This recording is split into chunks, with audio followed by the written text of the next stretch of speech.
Friends, now we are going to learn about the pronoun.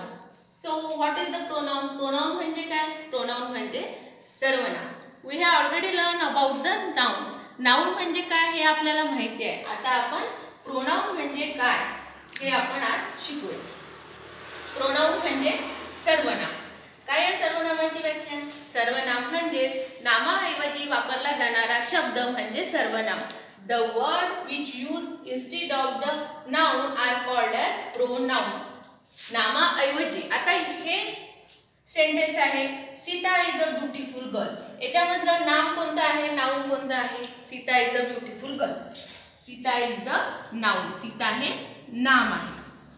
आपले definition काय आहे प्रोनाउनची? The word which used instead of noun are called as pronoun. नामाऐवजी वापरला जाणारा शब्द म्हणजे pronoun.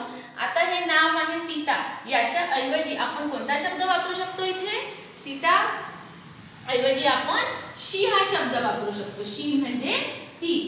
Sita is a beautiful girl या ऐवजी आपण या नाउन ऐवजी आपण शी इज अ ब्युटिफुल गर्ल म्हणू शकतो. म्हणजे शी काय झालं? हा शब्द नामाऐवजी वापरलेला आहे म्हणून she is the pronoun here. She is the pronoun in this sentence. या सेंटेन्स मध्ये शी हे सर्वनाम आहे, प्रोनाउन आहे. आता बघूया next sentence. Gopal is a talkative boy. इथे नाम काय आहे? Gopal. Gopal is the noun. आता या गोपाल ऐवजी आपण इथे कोणतं प्रोनाउन यूज करू शकतो? गोपाल ऐवजी आपण इथे ही हे सर्वनाम ही हे प्रोनाउन यूज करू शकतो. काय झालं आता sentence? He is a talkative boy.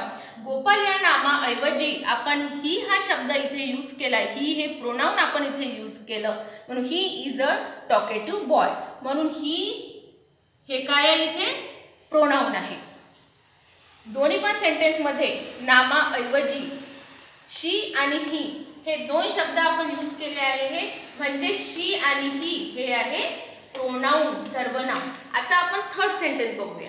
Third आहे Radha and Meera are going to the market. इथे काय आहे? दोन नाउन आहे, दोन नाम आहे. राधा अँड मीरा म्हणजे प्लुरल आहे. इथे सिंग्युलर होते, इथे आहे plural. Radha and Meera, more than one, एकापेक्षा जास्त व्यक्ती आहे. मग ह्या दोन साठी आपल्याला काय प्रोनाउन यूज करावं लागेल?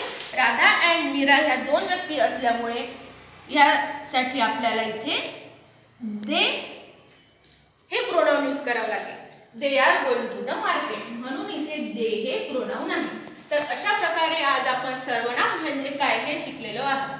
पुन्हा एक वेळा बघूया सर्वनामाची व्याख्या. सर्वनाम म्हणजे नामाऐवजी वापरला जाणारा शब्द म्हणजे सर्वनाम होय. The word which use instead of noun are called as pronoun.